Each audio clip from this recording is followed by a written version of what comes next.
There are a lot of people out there that say, Brian, you are not a Stoic. You're full of shit. And, well, they might be right. I have my views, and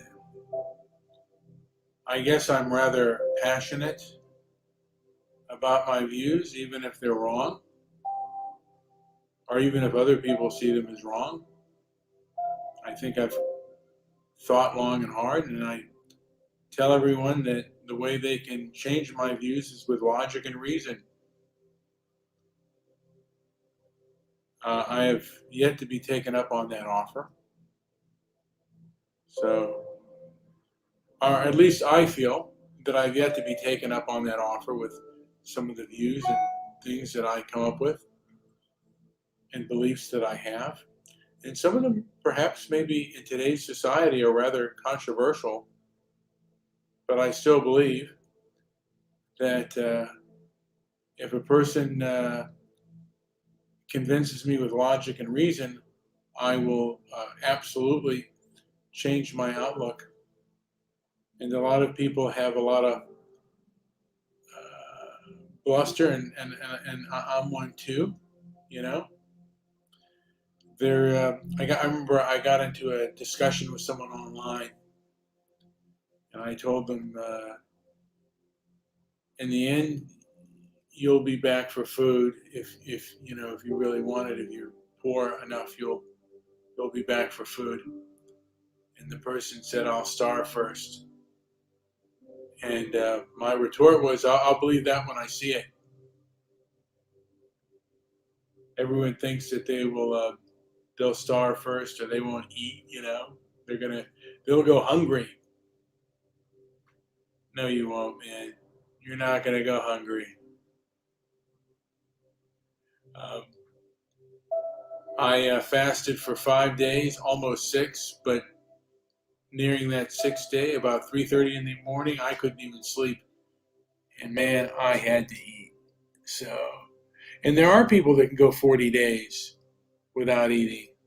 I think there's a person that's gone a whole year without eating. He was really obese and he lost quite a bit of weight.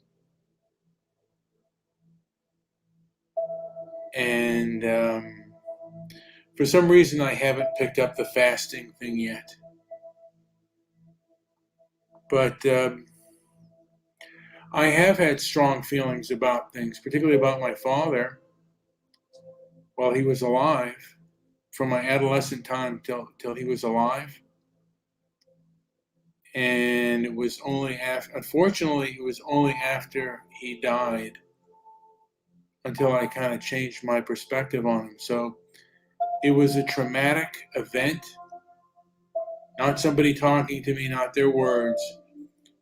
It was actually that feeling of loss and um, that time apart, you know, it kind of changed my perspective on my father because I had a very harsh view of him.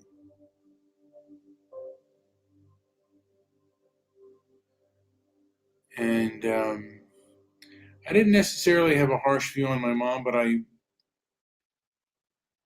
was ignorant to her own pain. I was only interested in my own, and I couldn't see beyond this right here, my own nose, my own struggles, and that's probably the truth with me still, and that's probably just about everybody. I was in a chat room, a chat room the other day at Discord, and there were people who were talking about the African diaspora. And all groups can have their diaspora except for people of European descent. That's just the truth of, they can openly embrace it. The Europeans, not so much. They will get absolutely shut down. And that's kind of what the establishment wants, you know? And it is what it is. Again, we all want resources, and I speak as a male. We want to survive, which is food, shelter, which includes water, and we want to breed. And if we can't succeed at one thing, we'll pretend that we have this inner knowledge, this secret that nobody's afraid to talk about.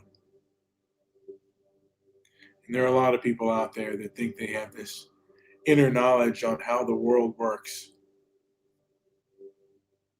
And I mean, I go there too, but in the reality, I don't even know how my own body works. I don't even know how to control my appetite at times. I'm diabetic. I mean, I'm better now, but a lot of people, like, they eat themselves into an early grave.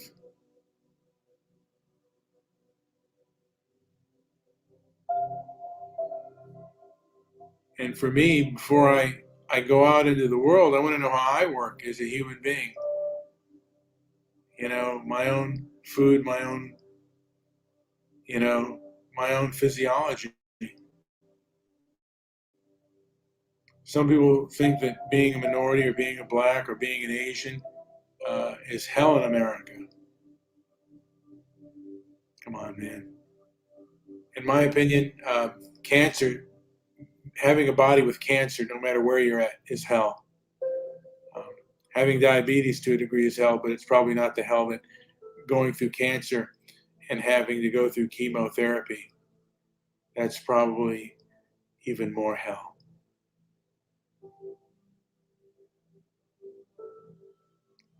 And a lot of people are out there going through their own personal hell. Losing someone you love is a kind of hell. I know when I lost my mom, there was a loneliness there that even if people were around me, it was just lonely. A deep, deep loneliness. And you have to go through it to know it. And a lot of people who feign empathy or feign that they've gone through hell,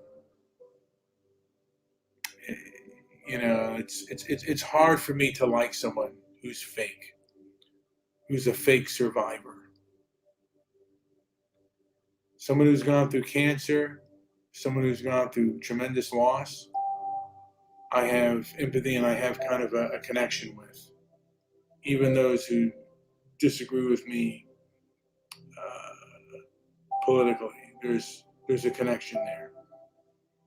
Not so much those who just with who are hyperbolically who have hyperbolic victimhood. Anyway, this has been Brian with Transparency and Merit. Like, subscribe, leave a comment down below. Also visit my Rumble page, although my Rumble page is not picking up my YouTube page. I don't know why. Anyway, I'm going to go and see if I can contact them. That's all. Thank you.